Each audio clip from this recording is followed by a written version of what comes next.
Hello, my name is Michael Savaggio. I am designer, kind of the producer, the artist, and all things to this game, Time Hammer, and I'm here to tell you something about it.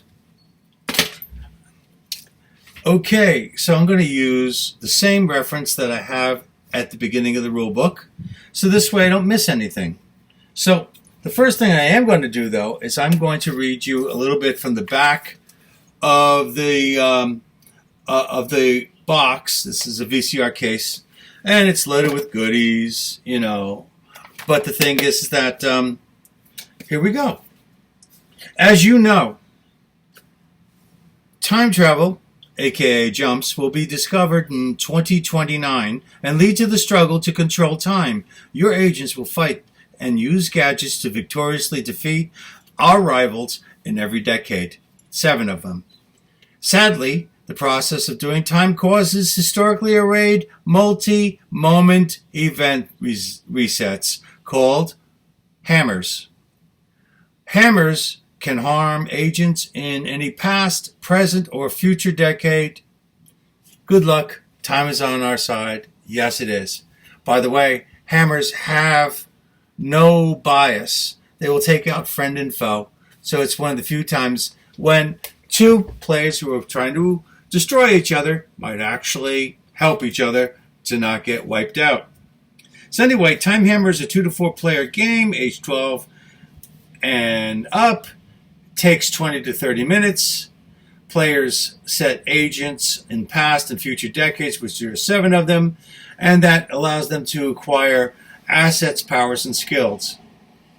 Interfering with time increases the risk of paradoxes, otherwise known as hammers, and managing these paradoxes is crucial, as any misstep could cause a catastrophic collapse of reality.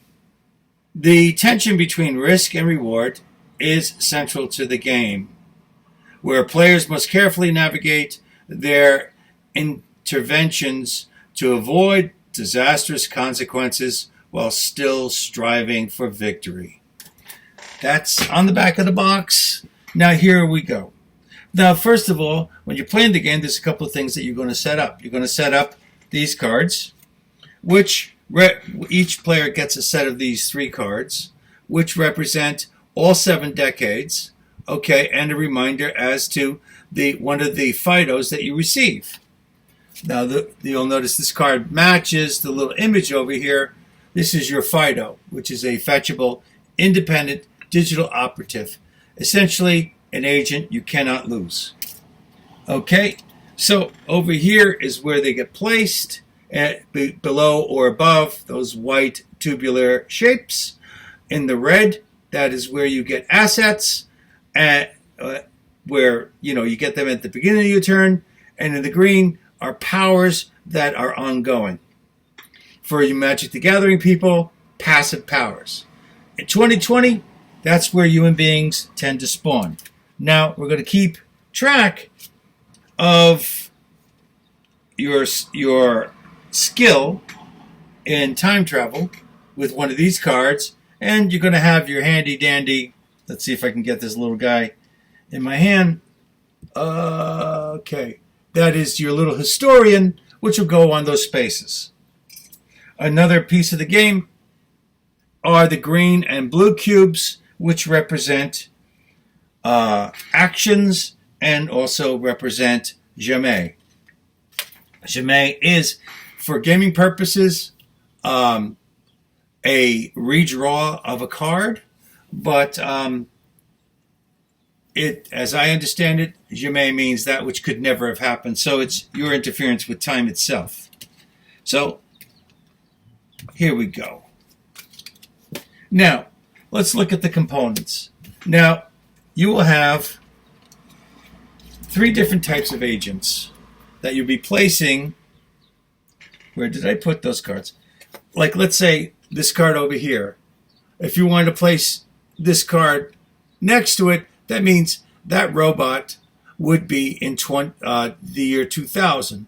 If he's down here, then he's in the year 2010. If he's up here, he's in 1990. And at the beginning of your turn, if that's your robot, and if you command it, then that location, then you would get a resource. Okay? Now, what is command? You can occupy a decade, but if you have majority at some point and do not lose that majority, you get a command card. And the command card will either give you an asset at the beginning of your turn or a power throughout the game until you lose it. So your Fido is and your robot, when you put them into play, you can put them in any decade. Now, there's another agent called a human.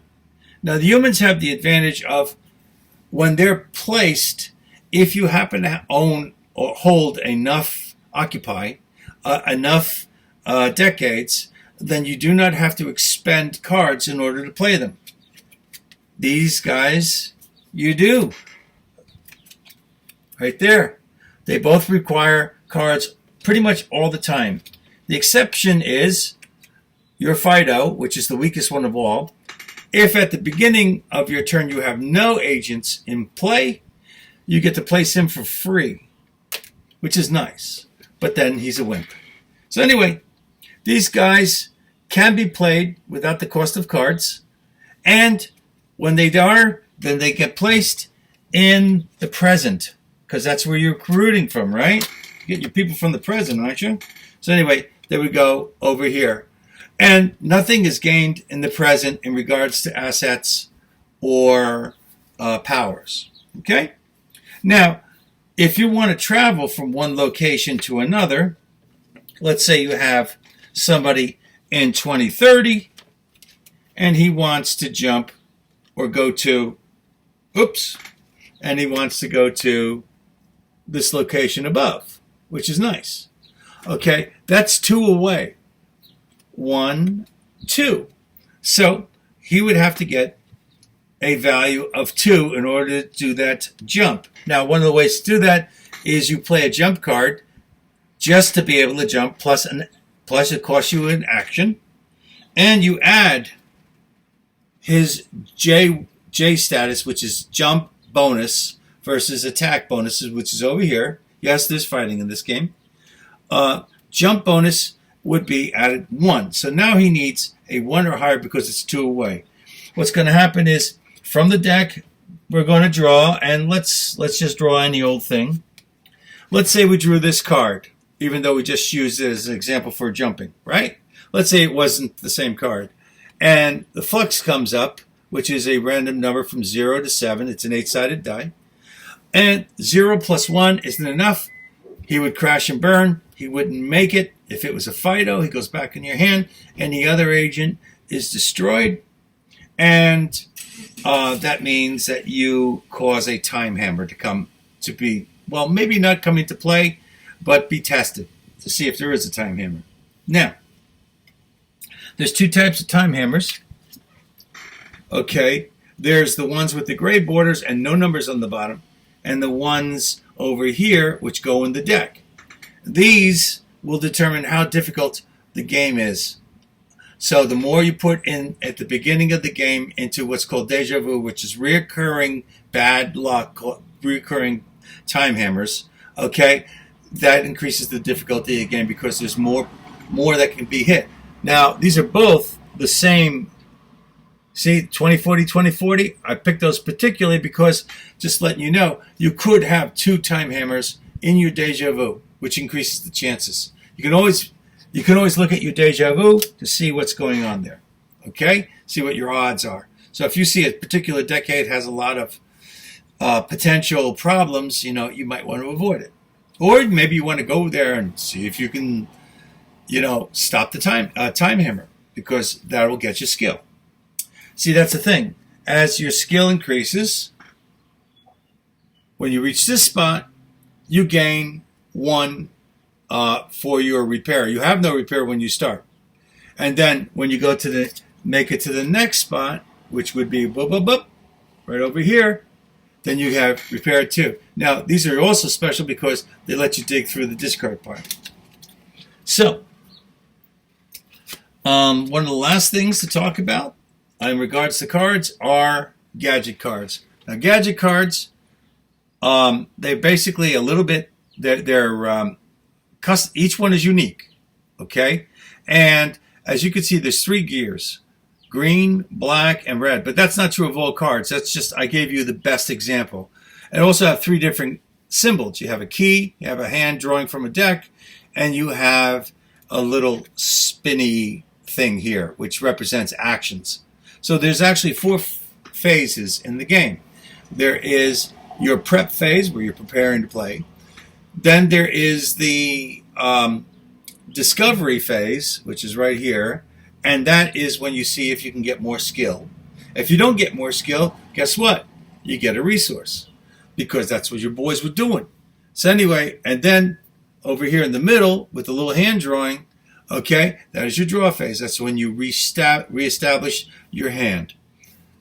And then the action phase. That's when you spend these little green cubes plus whatever else is required in order to perform actions. There's various actions, and basically most things cost actions. And then if, let's say, you want to recruit an agent, that costs an action plus possibly cards. Let's say you want to put an agent on guard to make them safer. That costs an action. Let's say you want to jump, that costs an action. Okay, that's called an action jump. Let's say you want to attack somebody, that's called an action. Okay, so that costs an action. I'm sorry, that's not called an action. That costs an action. So the thing is that this is not going to be edited. So anyway, the thing is that the last thing that you can do is expend cubes or cards to do one of those things. Okay, the exception is you can expend 3 cards or any 2 cubes to do what's called the crucial jump, which covers all your expense for jumping. So it costs you 3 cards. Since you're probably started with 6 cards in your hand, that's half your hand. So anyway, so gadgets, okay, will do things for you. They will get you resources. They will cause you to basically break the rules. So each gadget requires a little exploration, okay? And that there's also a reference card that I forgot to put out here, but you'll see it when you buy the game or when you play it online, because it's over at Tabletopia. So let me look at my little reference to see if I missed anything. Okay, flux and stasis, that's important. Okay, and by the way, the nice thing is that the first section has terms in the game that are special, and then the second section is setup. Now, what's also comes in the game is something called quarks. There's 8 cards, and if you want to make the game a little bit more chaotic, okay, which is not bad in this game because this game can get crazy. So if you like crazy, this is the way to go. I would call this a tactical game, not a strategic game. So anyway, the quarks allow you to go ahead and modify each round with something slightly different, so this way you can exploit that.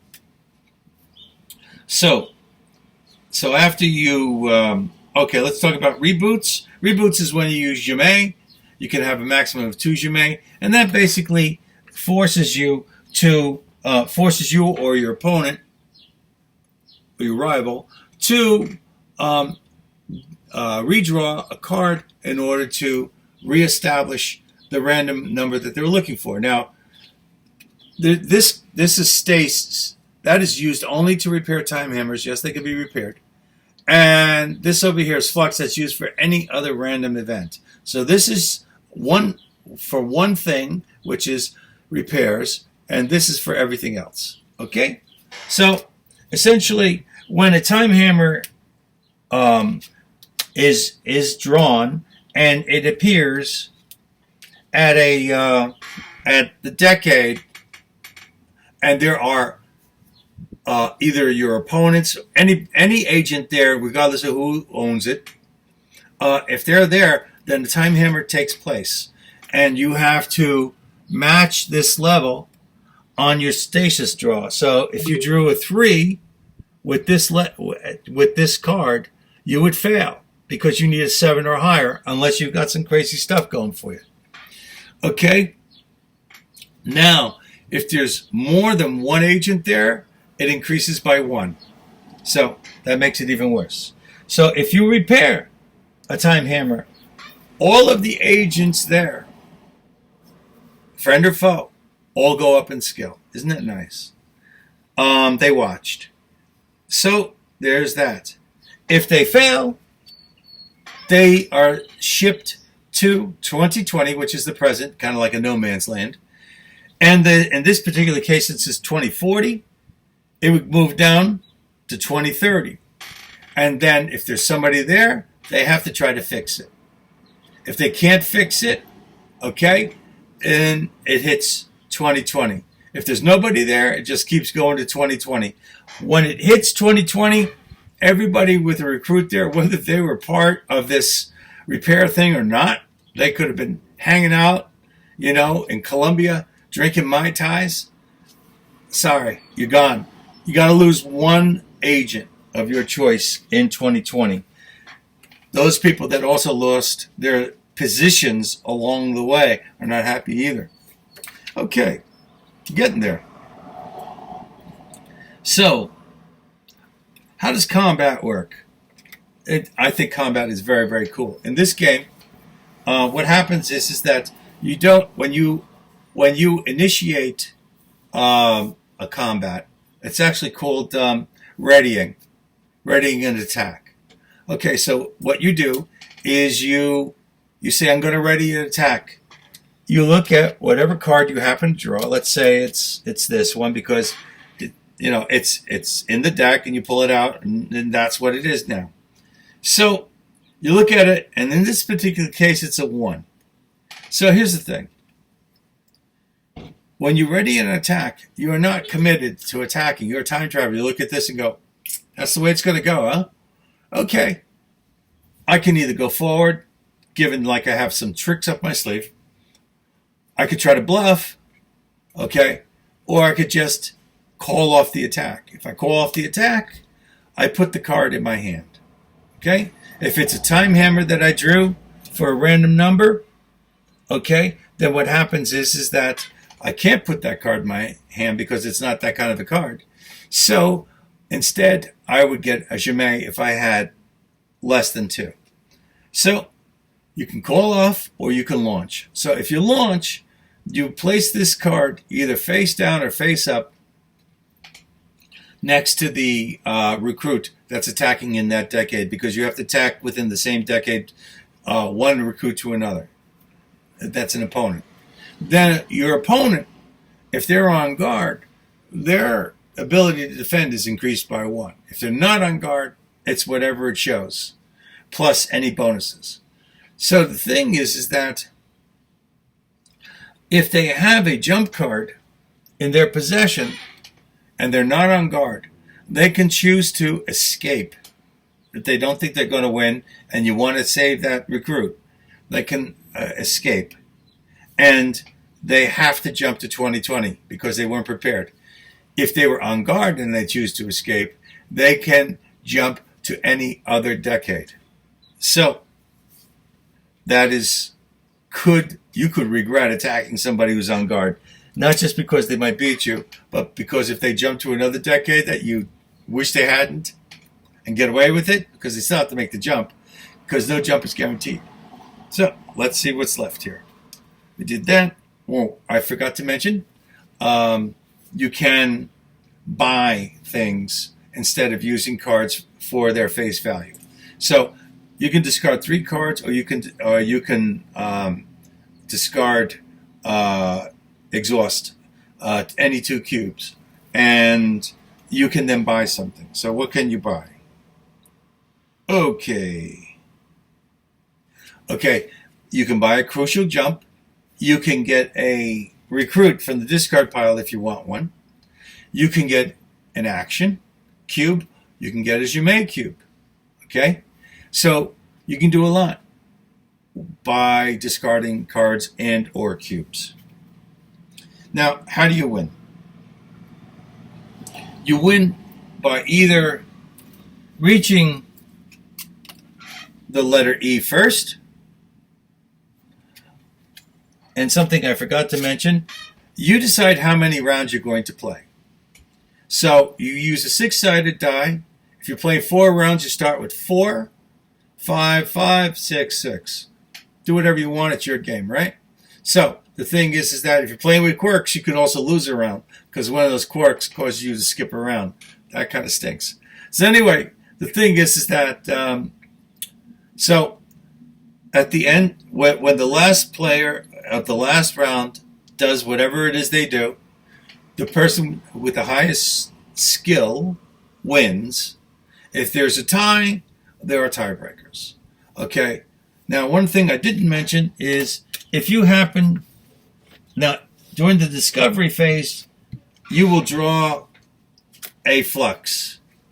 And if you look at this card, you'll see there's numbers in those slots. Like there's a 1, a 0 that you can see, and a 2. Over here is 5, 6, 7. Okay, you draw a flux, and if you match one of those black numbers and yellow numbers in a black circle, then you've gotten another skill. Another way to get another skill automatically is to have an agent in all 3 decades in either the green or the red, because you're limited to 5 agents, so you can't have both of them covered.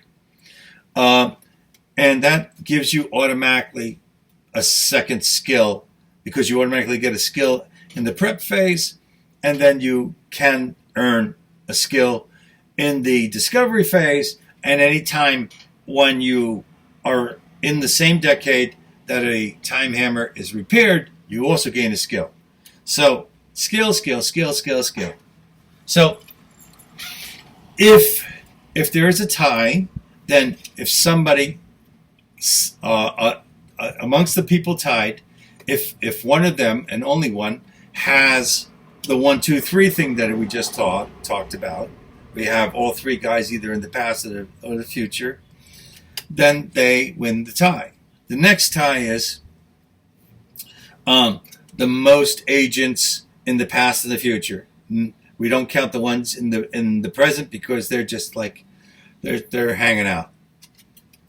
And then the last tiebreaker is, well, if that doesn't work, then most agents, period. And then if that doesn't work, then it's called the Wiley win. It's named after a guy who absolutely hates ties. And if that happens, then it's a tie. That is Time Hammer. It took me 23 minutes to go through it. I covered pretty much everything. The PDF is over at the Game Crafter, as well as the BGG, which is Board Game Geek.